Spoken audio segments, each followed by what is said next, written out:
In this video, I'm going to give an introduction to hypothesis testing using an example. So let's go ahead and read through the example first. A campaign believes that their candidate has over half of the likely voter support. In a recent survey of 1,000 individuals, 599 stated that they plan to vote for the campaign's candidate. Test the hypothesis that the campaign's candidate has the votes to win the election with a significance level of 0.05. All right. So what's going on here? They found the sample proportion, right? They found that 599 out of the 1,000 support their candidate. But what they want to know is that due to random chance, right? Just if I were to go out and get another sample, would this number be much different and potentially not more than 0.5? Or is it because the population proportion is actually more than 0.5? Okay, so in hypothesis testing, we always set up the hypothesis with regards to the population parameter. In this case, it's P, population proportion, right? So P, population proportion of voters that support the candidate. Support the candidate. All right. So you set up your hypothesis based off of this population proportion. All right. So the claim in this scenario is that P is greater than 0.5. Right? This is what you're interested in knowing. Is P more than 0.5? So the population proportion being more than 0.5, this is one of the hypotheses that we'll be discussing in this test. Okay, P hat, the sample proportion, is equal to, so let me go and write that, sample proportion. All right, in this example, the sample proportion was 599 out of the 1,000, so that's 0.599. Okay. All right, so the question is could this potentially be 0.5, or could the population proportion potentially be 0.5, or is this evidence to suggest that the population proportion is actually more than 0.5? All right, so the way that we go about answering this question is we first just go ahead and assume P equals 0.5. So we make this assumption. Assume. So we assume that P equals 0.5. So we either prove that wrong, or we don't have enough evidence to prove that wrong. Okay. So what we do is okay. So let's just talk about the distribution here. So the distribution of P hat if P equals 0.5, right? So under this assumption that P equals 0.5, what's the distribution of P hat? What's the distribution of the sample proportion? Okay, the distribution of the sample proportion should be centered on 0.5. And if P equals 0.5, then all of your sample proportion values that you could potentially get from the population should all be close to 0.5. But if P does not equal 0.5, then it increases your chances that you're actually going to observe a value of P hat that's in the tails. Right? So if P does not equal 0.5, it's likely that you will observe a value of P hat that's in the tails of this distribution. Remember, all of these values in the center of the distribution, these are likely values, versus the values in the tail are unlikely values. Right? In this case, we're mostly interested in this right tail because we're interested in knowing if P is actually more than 0.5. All right? So the way that we're going to go about doing this is we're going to either come up with some sort of cutoff value. We're going to come up with some sort of cutoff value. And we're going to say, okay, well, yeah, if P hat, the sample proportion, is greater than that cutoff value, then we're going to need to reject this assumption. And then we'll say, okay, well, there's evidence that P is more than 0.5.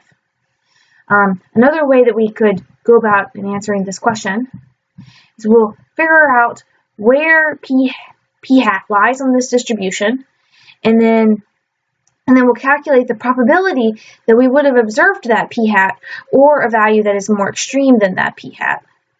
And then if that is smaller than some set number, then if that is very small, then again, we'll reject this assumption and say that the claim is true, or there's evidence to support the claim. All right, so let's go ahead and start actually doing this formally. This was just a brief discussion of what we're about to be doing. So let's go ahead and start doing this formally using our steps. So step 1 is to state the null and alternative hypothesis. All right, so the first step to a formal hypothesis test in statistics is to state your null and alternative hypothesis.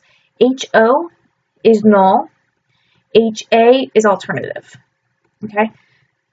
Now, null and alternative hypothesis always start with a population parameter. So P or mu or sigma, always a population parameter. Okay. And then for the null hypothesis, you always have the equal sign. In this case, it's going to be 0.5. And then the alternative will be greater than, less than, or not equal to. Okay.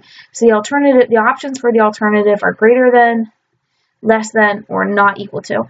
The options for the null is always going to have an equal sign. Okay. All right. So there you go. There's your null and alternative hypothesis. Let's go ahead and go on to the next step.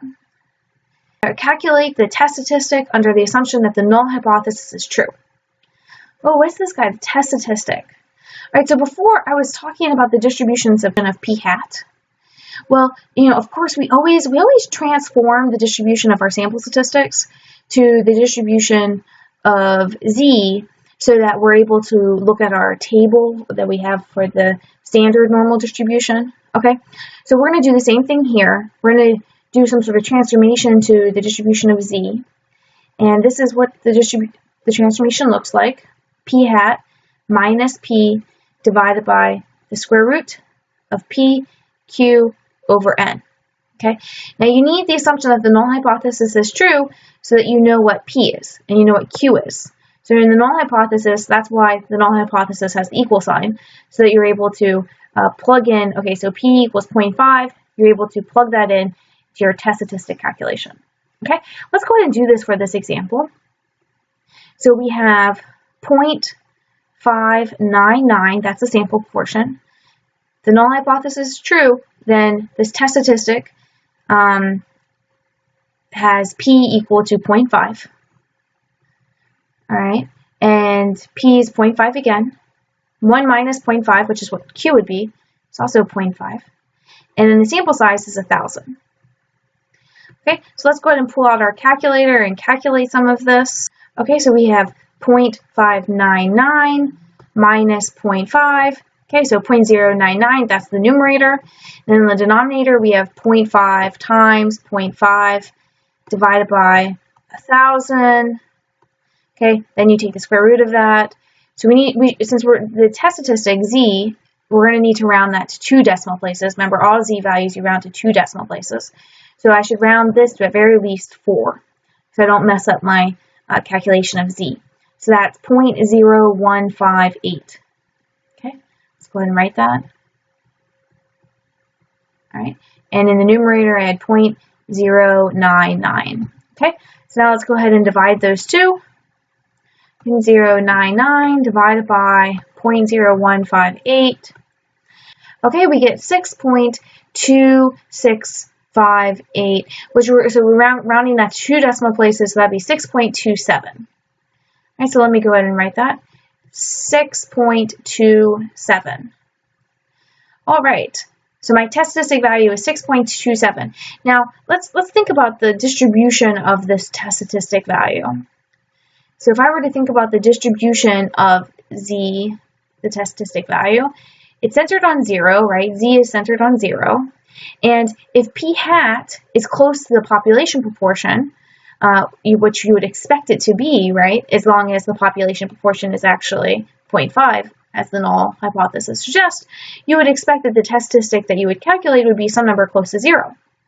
But if we observed an extreme test statistic value, as in this case, then we might say, oh, you know what, this distribution of the test statistic, it doesn't appear to be a reasonable distribution, so, perhaps it's unreasonable that the null hypothesis is true.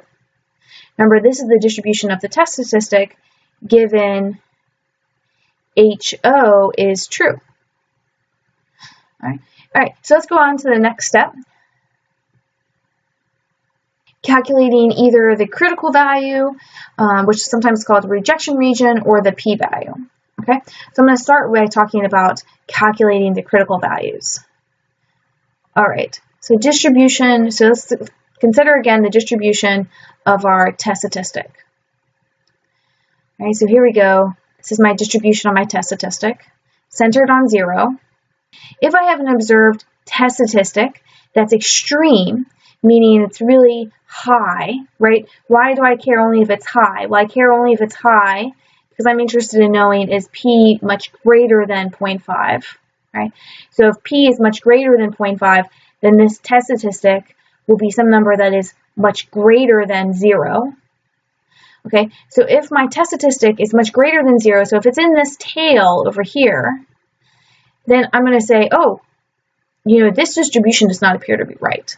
Okay, so the distribution of the test statistic given HO is true appears to be wrong.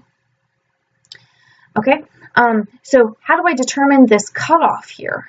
Where is that cutoff? How do I know if my value 6.27 is that extreme enough to be considered in the tail and thus enough evidence for us to reject the null hypothesis, to reject this distribution? Right? So to determine this, we use our significance level. So we go back to the original question. Significance level, let's test the hypothesis that the candidate has enough votes to win with significance level of 0.05. Significance level, we often call this alpha. So alpha equals 0.05. So that's the alpha is going to be the area in this tail. Okay. So what is alpha actually? Alpha is the probability that you're going to reject the null hypothesis given that the null hypothesis is true. Okay? Because if you observe a test statistic value that is in this region, you're going to reject the null hypothesis. But there is some possibility that you could have just by random chance observed a test statistic that was extreme, right? So just by random chance, you could have observed an extreme test statistic value. So this alpha is the level of, you know, potential error, right? Your potential to make a mistake. Given that the null hypothesis is true, your potential to reject the null hypothesis, right? The probability that you will reject the null hypothesis given the null hypothesis is true. So the probability that you'll make that mistake. That's what alpha is. Okay, so let's see, how do I determine this cutoff? All right, well, if that area there is 0.05, then the area back here must be 0.95. So I just look up 0.95 in my table. So I go to my table and I look up 0.95. Here it is, 1.645, right? It's right between 1.64 and 1.65. So 1.645.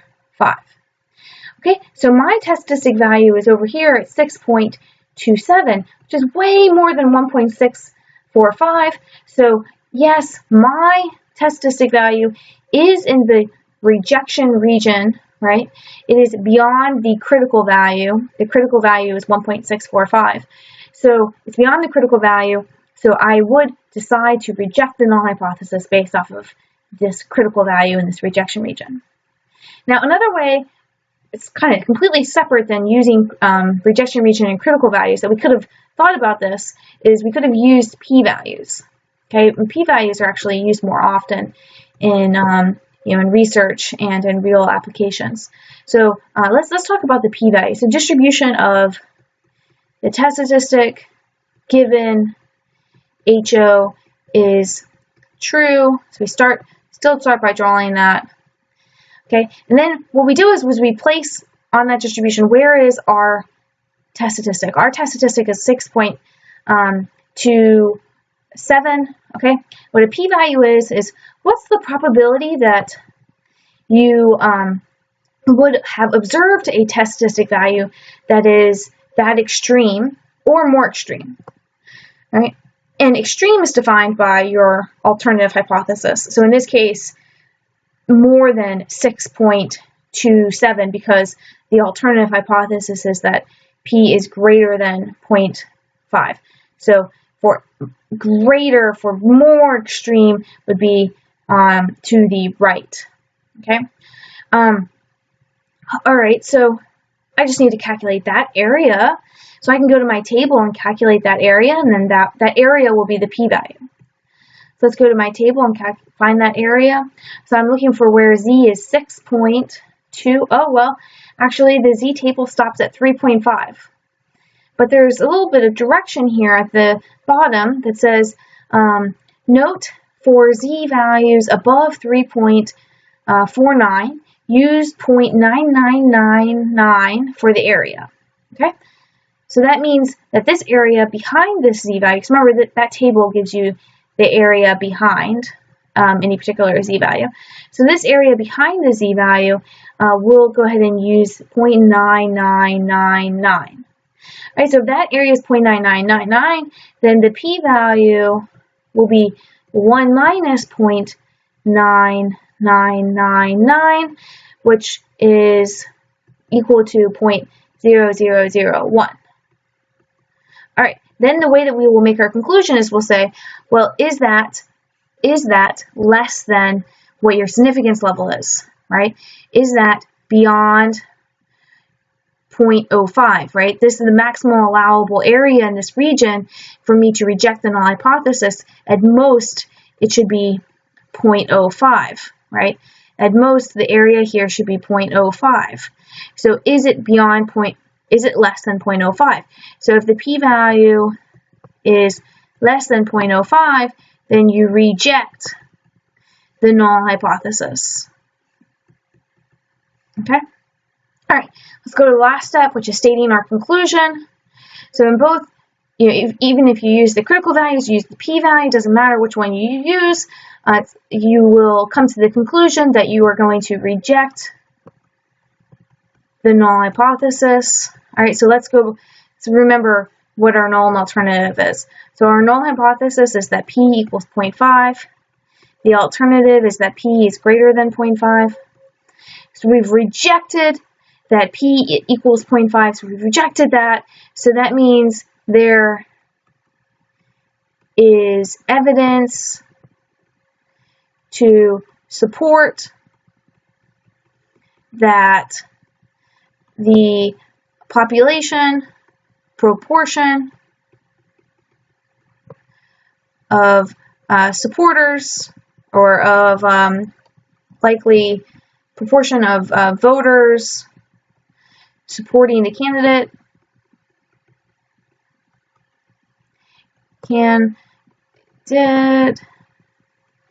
is more than 0.5, right? Which is what the alternative says. So the way we write our conclusion, you will always start with the conclusion regarding the null, and then you'll make a conclusion regarding the alternative. So in this case, we've rejected the null, so there's evidence to support the alternative. And you write the alternative out as a nice complete sentence so that anyone can understand what your conclusion would mean.